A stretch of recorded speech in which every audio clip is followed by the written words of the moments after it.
Assalamualaikum dan hai. Kami review, hampa tengok. Welcome to YouTube channel Afiq Ishaf.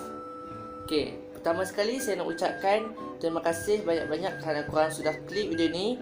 Jadi korang kena tengok video ni sampai habis. Okay, korang jangan lupa like, share and subscribe dan komen untuk beri suggestion untuk saya buat konten apa lagi. Boleh tak boleh?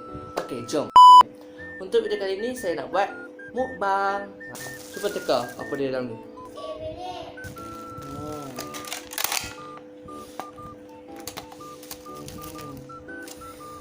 Okay, saya dapat ayam di sini.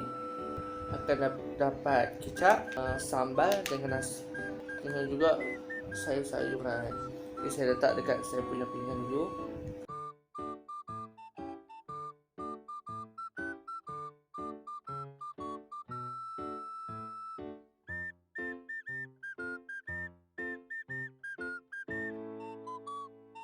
Jadi ibu saya beli dekat Garuda Bistro. Kalau korang berminat, korang boleh hubungi nombor ni. Ini dia punya sosial media, Garuda Bistro.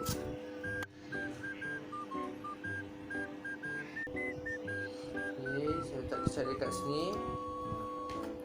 Lepas tu saya letak sambal dia. Sambal ni memang banyak serius. Macam mana guna ni?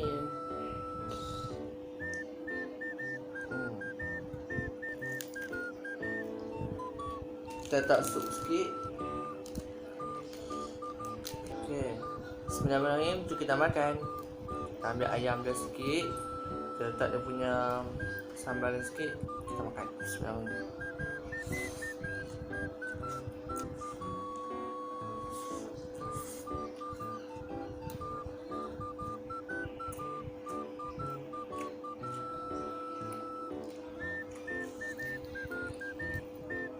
Dia punya ayam kalau makan dengan sambal cicah sikit, ambil ayam dia, terus tu ambil dengan sambal dia, terus tu makan.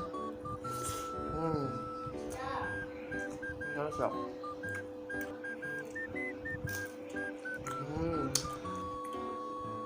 Okay, sekarang ni saya nak ambil sambal ni. Saya nak makan dengan benda ni. Apa? Nah, saya nak makan dengan benda ni. Udah pernah masin macam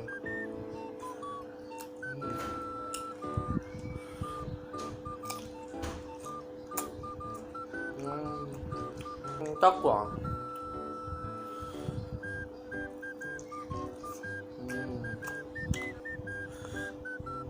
Ini memang dah ada.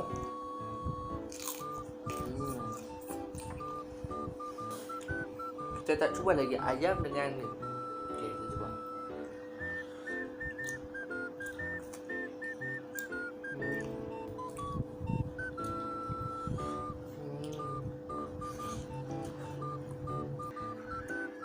Sikit lagi.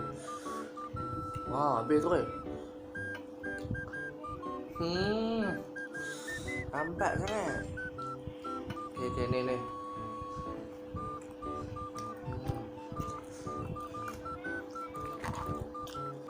Okay, last bite.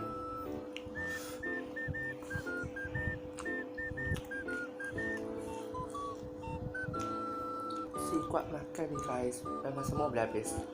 Jadi kalau korang nak bagi suggestion untuk saya review apa lagi, untuk buat konten tentang apa lagi, komen saja dekat bawah. Terima kasih kerana tengok video ni sampai habis. Jangan lupa like, share, subscribe and komen untuk beri suggestion apa lagi. Okay, boleh tak? Kami review